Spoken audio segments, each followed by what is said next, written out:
بسم اللہ الرحمن الرحیم۔ قسط نمبر 812، اللہ کی مدد اتروانے کا ضابطہ اور طریقہ، ملکوں کی تباہی کے اسباب، مفلس داعی، دعوتی کام اور اس کا اسلوب۔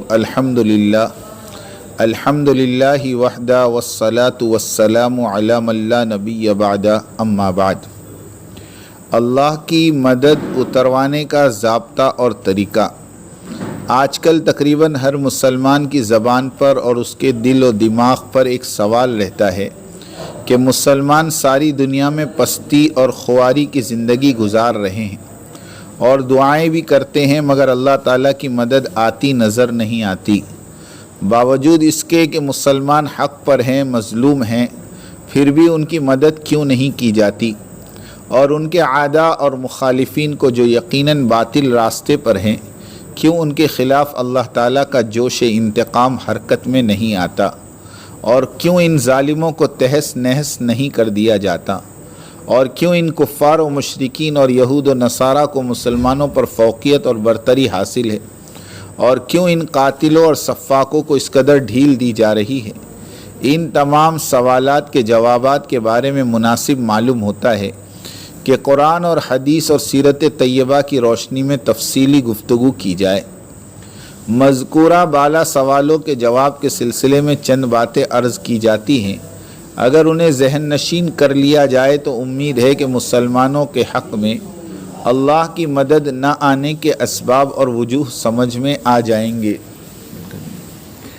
پہلی وجہ مسلمانوں کا حقیقی ایمان سے محروم رہنا، یعنی ایمان اور یقین میں شرک کی ملاوٹ کا پایا جانا۔ اللہ تعالیٰ کا فرمان ہے، الذین آمنوا ولم یلبسوا ایمانہم بظلم اولئک لہم الامن وہم مہتدون۔ جو لوگ ایمان لائے اور نہیں ملاوٹ کی شرک کی اپنے ایمان میں، سو انہی لوگوں کے لیے امن ہے اور وہ لوگ ہدایت یافتہ ہیں۔ فائدہ: یہاں ظلم سے مراد شرک ہے۔ علاج: تنبیہ: مسلمان بغیر شرک والا ایمان حاصل کرے کہ جس ایمان میں نہ شرک اصغر ہو نہ ہی شرک اکبر۔ اللہ کے رسول صلی اللہ علیہ وسلم ذرہ برابر شرک سے بھی گھبراتے تھے اور اللہ کی پناہ مانگتے تھے اور اللہ سے درخواست کرتے تھے، اللہم انی اعوذ بک من ان اشرک بک شیئا۔ یہ حدیث صحیح ہے۔ اے اللہ، میں آپ کی پناہ چاہتا ہوں اگر میں ذرہ برابر بھی شرک کروں، یعنی اے اللہ میں ڈرتا ہوں کہ مجھ سے ذرہ برابر بھی شرک سرزد نہ ہو جائے۔ تنبیہ: ہم اپنا جائزہ لے کر دیکھیں ہم کس قدر شرک میں مبتلا ہیں۔ ذرا سی بیماری، قرض، افلاس، کاروباری اور فیملی حالات آتے ہیں تو ہم تعویذ، گنڈے، جھاڑ پھونک کرنے والوں کے چکر کاٹنے لگ جاتے ہیں، جبکہ رسول اکرم صلی اللہ علیہ وسلم نے واضح طور پر فرمایا تھا کہ تعویذ گنڈا شرک ہے اور باندھنے والا مشرک۔ اس طرح کی احادیث کثرت سے موجود ہیں۔ آدمی خود اپنی ذات کو، اپنے خاندان کو، اپنے محلے والوں کو، شہر والوں کو، ملک والوں کو اور پوری دنیا کے لوگوں کو اللہ کی طرف رجوع کروائیں، شرک سے توبہ کروائیں، اصلی توحید اور سنت کو پکڑیں، امیدیں اور خوف اللہ کی ذات سے وابستہ کریں، مرے ہوئے قبر والوں کا پیچھا چھوڑیں، زندہ جاوید یعنی اللہ حی قیوم سے دوستی لگائیں، مسجدوں کو آباد کرے، شریعت محمدی کی اتباع کرے تو صحیح مومن بنیں گے۔ اور یاد رکھیں، قرآن اور حدیث میں فتح اور نصرت کے جو وعدے فرمائے گئے ہیں وہ حقیقی ایمان اور اعمال صالحہ کے ساتھ مشروط ہیں۔ جس دن ہمارا ایمان شرک سے اور اعمال بدعت سے پاک اور صاف ہو جائیں گے، اسی دن سے اللہ تعالیٰ کی طرف سے مددیں، نصرتیں بارش کی طرح اتریں گی۔ چنانچہ فرمان الہی ہے، وَكَانَ حَقًّا عَلَيْنَا نَصْرُ الْمُؤْمِنِينَ، ہم پر مؤمنوں کی مدد کرنا لازم ہے۔ وَلِلَّهِ الْعِزَّةُ وَلِرَسُولِهِ وَلِلْمُؤْمِنِينَ، عزت تو صرف اللہ کے لیے اور اس کے رسول کے لیے اور ایمان والوں کے لیے۔ وَأَنْتُمُ الْأَعْلَوْنَ إِن كُنتُم مُؤْمِنِينَ، تم ہی غالب رہو گے اگر تم ایماندار ہو۔ دوسرا علاج، اللہ کی نصرت اور مدد کو حاصل کرنے کا دوسرا بڑا اور اہم طریقہ اللہ کے دین کی مدد کرنا ہے، یعنی اللہ کے دین کی تبلیغ و تعلیم و تشہیر و تقویم کرنا ہے، تاکہ دین و اسلام دنیا تمام کے باطل ادیان پر غالب آ جائے۔ اقامت دین، کسی بات کو وجود میں لانے کے لیے انتھک محنت اور کوشش کرنی پڑتی ہے۔ اس کوشش میں بسا اوقات اپنا مال و متاع، چین و سکون اور ہر قسم کی قربانی دینی پڑتی ہے، اور اس کے برعکس کسی چیز کو ختم کرنا ہو تو کسی محنت کی کوئی ضرورت نہیں، صرف اس سے کنارہ کشی ہی کافی ہے۔ اس کی زندہ مثال ہمارے بزرگوں کی خانقاہیں ہیں۔ حضرت مولانا اشرف علی تھانوی نور اللہ مرقدہ کی خانقاہ تھانہ بھون اور حضرت مولانا الیاس کاندھلوی نور اللہ مرقدہ مرکز نظام الدین بنگلے والی مسجد، تقریباً دونوں بزرگوں کا زمانہ ایک ہی ہے، اور دونوں کی بزرگی اور ان کی للہیت میں رتی برابر کا شبہ نہیں کیا جا سکتا۔ تھانہ بھون اور بنگلے والی مسجد دونوں اپنی آب و تاب کے ساتھ آباد تھے، فیض پہنچا رہے تھے۔ حضرت تھانوی کی وفات کے بعد آہستہ آہستہ محنت کمزور ہوتی چلی گئی، اور آج وہ مبارک خانقاہ برائے نام رہ گئی۔ زائرین عظمت کے ساتھ اس کی زیارت ہی کر سکتے ہیں، اور نگراں کان یہی دکھا سکتے ہیں کہ حضرت اس جگہ وضو کرتے تھے، اس جگہ کھاتے تھے، اس جگہ سوتے تھے، اور یہاں عبادت اور ریاضت اور یہاں درس و تدریس اور بیعت لیتے تھے وغیرہ وغیرہ، یعنی عرف عام میں ایک میوزیم کی مثال ہو گئی۔ اس کی وجہ یہ صرف یہ رہی کہ حضرت تھانوی کے بعد ان کے مشن کو لے کر چلنے والا کوئی نہیں رہا۔ دوسری طرف حضرت مولانا الیاس صاحب رحمۃ اللہ علیہ کی بنگلے والی مسجد کی محنت روز بروز ترقی کرتی رہی، اور پھیلتے پھیلتے سارے عالم کو اپنی لپیٹ میں لے لیا، اور اتنے ورکر اور ممبر پیدا کر دیے کہ گننا بھی چاہے تو ناممکن ہے۔ یہ تقابل ہم نے برائے تقابل پیش نہیں کیا، بلکہ ایک جیتی جاگتی حقیقت کو سمجھانے کے لیے پیش کیا کہ جس چیز کی بھی محنت کی جائے گی وہ چیز باقی بھی رہے گی اور چمک جائے گی اور دوسری چیزوں پر غالب آ جائے گی۔ لیظہرہ علی الدین کلہ کا یہی مطالبہ اور یہی تقاضا ہے، اس لیے کہ دین اسلام غالب ہونے کے لیے آیا ہے، دنیا کے تمام مروجہ ادیان پر اسے غالب ہونا ہی ہے، اور یہی منشا ہے پروردگار عالم کا، اور اسے غالب اللہ ہی کریں گے مسلمانوں کی اجتماعی محنت اور قربانی سے۔ هو الذی ارسل رسولہ بالہدی ودین الحق لیظہرہ علی الدین کلہ ولو کرہ الکافرون۔ ترجمہ، وہی اللہ ہے جس نے اپنے رسول کو ہدایت اور دین حق کے ساتھ بھیجا، اس لیے کہ اس کا دین غالب آ جائے تمام ادیان پر، چاہے کافروں کو ناگوار ہی کیوں نہ ہو۔ اسلوب قرآن مجید، قرآن مجید کا یہ اسلوب ہے کہ جو حکم اہم ہو اسے کم از کم 2 جگہ بیان کرتا ہے، اور اس آیت کو تو 3 جگہ، سورہ توبہ میں، سورہ صف میں اور سورہ فتح میں، اور تینوں آیتوں کا ایک ہی حکم ہے کہ دین کو پھیلاؤ اور دین کو قائم کرو۔ علماء کرام سے تساہل، علماء کرام کی طرف سے اس مذکورہ بالا آیت کو اتنی پذیرائی اور تشہیر نہیں ملی جیسا کہ اس کا حق تھا۔ تصوف، تزکیہ نفس، آداب، تعلیم و تعلم اور ان سے منسلک چیزیں، مساجد، مدارس، خانقاہوں کے تذکرے ہر جگہ پر، ہر عام اور خاص آدمی کی زبان پر طاری و جاری ہیں۔ واعظوں، خطیبوں اور دیگر اصلاحی حلقوں میں اقامت دین اور اس کی تبلیغ اور مسائی کا تذکرہ بالکل نہیں پایا جاتا۔ اگر ذکر بھی ہوتا ہے تو نامانوس طور پر اور سرسری طریقے پر، حالانکہ اس امت کو وجود میں لانے کی غرض ہی دعوت اللہ والی محنت اور اقامت دین ہے۔ سابقہ امتیں اور قومیں عبادت کی حد تک مکلف ہونے کے باوجود امر بالمعروف اور نہی عن المنکر کے مسائی پر بھی گامزن تھی، حالانکہ یہ ذمہ داری ان پر وجوب کے درجے میں نہیں تھی، مگر امت محمدیہ صلی اللہ علیہ وسلم عبادت اور دعوت اللہ اور اقامت دین کی مکلف ہے، مگر اس کے باوجود سستی، لاپرواہی اور لاشعوری میں مبتلا ہو گئی۔ فائدہ، مذکورہ بالا آیت لیظہرہ علی الدین کلہ کو اتنی مقبولیت نہیں ملی جتنی کہ ملنی چاہیے تھی، حالانکہ یہ آیت مبارکہ ایک پورا اسلوب دعوت اور دستور اپنے اندر سموئے ہوئے ہیں، اور اس آیت میں صریح حکم ہے کہ دین قائم کرو۔ فائدہ، اس لیے کہ اہل علم حضرات کی ذہنیت عبادت کی حد تک محدود ہو کر رہ گئی ہے۔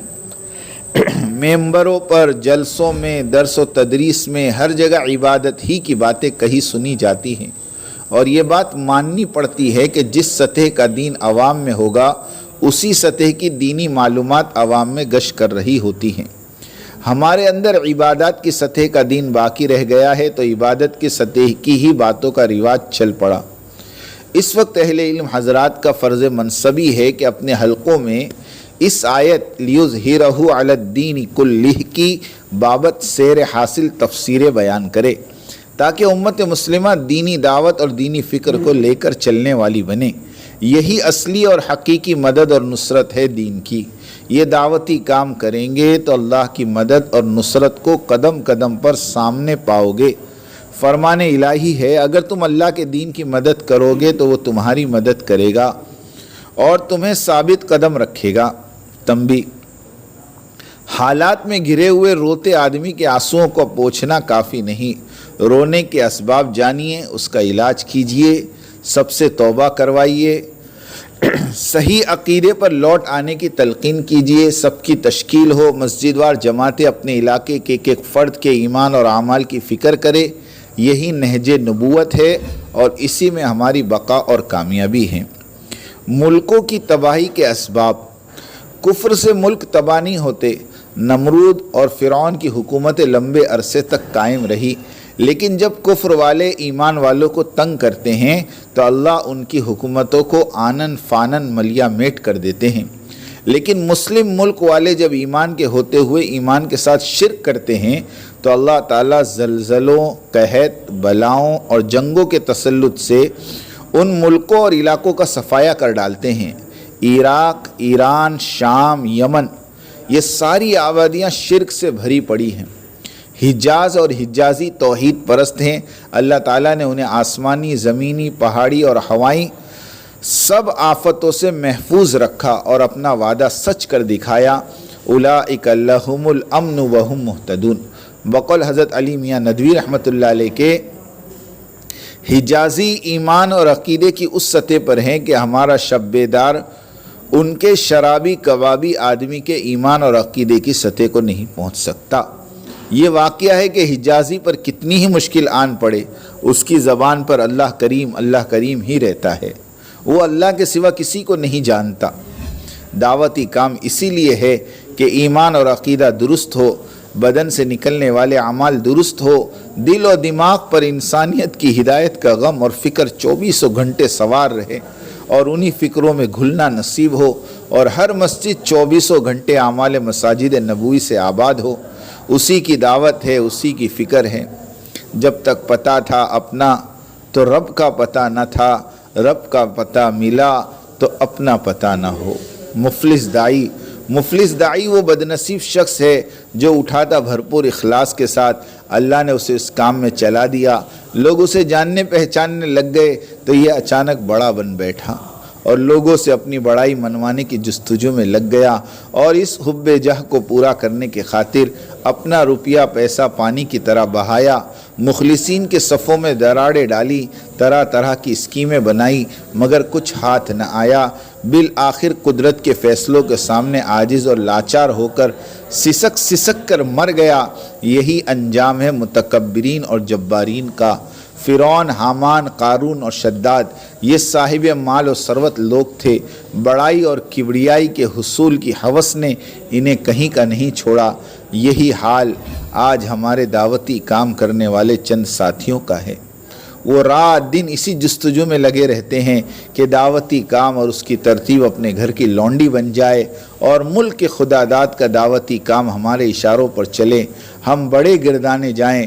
مرکز کے لوگ بھی سادگی میں ان کی میٹھی میٹھی باتوں کے جھانسے میں آ جاتے ہیں۔ مرکز اور مرکزیت کی تباہی کی سب سے بڑی وجہ یعنی مرکز کے ذمہ داروں کا ملکوں کے کسی فرد اور افراد سے ذاتی طور پر رابطہ اور واسطہ ہے۔ کسی فرد کے کسی مشورے کو ذاتی طور پر قبول کرنا اور اسے اہمیت دینا ہی اصل فساد کی جڑ ہے۔ یہیں سے وحدت فکر کی لٹیا میں چھید پڑھنی شروع ہو جاتی ہے۔ دعوتی کام کی روح وحدت فکر ہے۔ روح ہی نہیں رہی تو جسد بے جان کے کیڑوں کے نظر ہو جانے میں کوئی تردد باقی نہیں رہ جاتا۔ دعوتی کشتی ایک مدت کے بعد موج حوادث کے تھپیڑے کھا کھا کر کنارے لگی ہے۔ خدارا اسے پھر نفسیاتی موجوں کے حوالے مت کرو، مرنے سے پہلے اپنے نفس کو مطیع بنا لو، اپنے ملک کے ساتھیوں کے ساتھ چلنے کی عادت ڈال لو۔ چلنا اور ہے اور چلانا اور ہے، چلانے کی عادت چھوڑ دو۔ چلنا نبیوں کی سنت ہے اور چلانا جابروں اور طاقتوروں کا شیوا ہے۔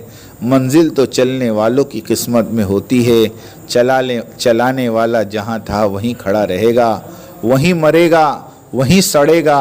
اللہ سے ڈرو، مرکز نظام الدین کی ہدایت پر کام کرنے والوں کو کام کرنے دو۔ اللہ کے غضب سے ڈرو، داعیوں کا دل ٹوٹتا ہے تو عرش ہل جاتا ہے، تم اللہ کو عاجز نہیں کر سکتے۔ اللہ کی تقسیم سے خوشی اور راضی رہو، یہی ہمارا ایمان ہے۔ والقدر خیرہ وشرہ من اللہ تعالی۔ اللہ تعالیٰ دعوتی کام کرنے والوں کی حفاظت فرمائیں اور انسانیت عمومی ہدایت کے فیصلے فرمائیں۔ آمین آمین آمین۔ وآخر دعوانا ان الحمد للہ رب العالمین۔ بات کو سمجھنے کے لیے سب سے پہلے آدمی اپنے ذہن کو اور اپنے برتن کو اعتراض اور تردد اور اشکال سے خالی کرے، اس لیے کہ اگر کسی بات کو بھی مفہوم مخالف اور کسی بات کو بھی کسی دوسرے عمل کی تردید یا اس کی تنقیص یا اس کی افادیت کو کم سمجھنے کے سوء ظن کے ساتھ سنا گیا، نفع کی باتوں سے نقصان ہونا یقینی ہے۔ اس لیے سب سے پہلے ہم اس کی نیت کریں، پوری بات سنیں گے، آگے پوری بات نقل کریں گے۔ آدھی سننا یہ بھی دین و دعوت کے لیے ناقص، اور آدھی بات کا نقل کرنا یہ تو بڑے فساد کا ذریعہ ہے، اس لیے بہت توجہ کے ساتھ بات سننی ہے۔ اور اگر آپ نے ابھی تک ہمارا چینل سبسکرائب نہیں کیا تو فوراً سبسکرائب کیجئے، ساتھ ہی بیل آئیکن پر کلک کریں تاکہ مزید آنے والی ویڈیو ہیں وہ آپ کو وقت پر ملتی رہیں۔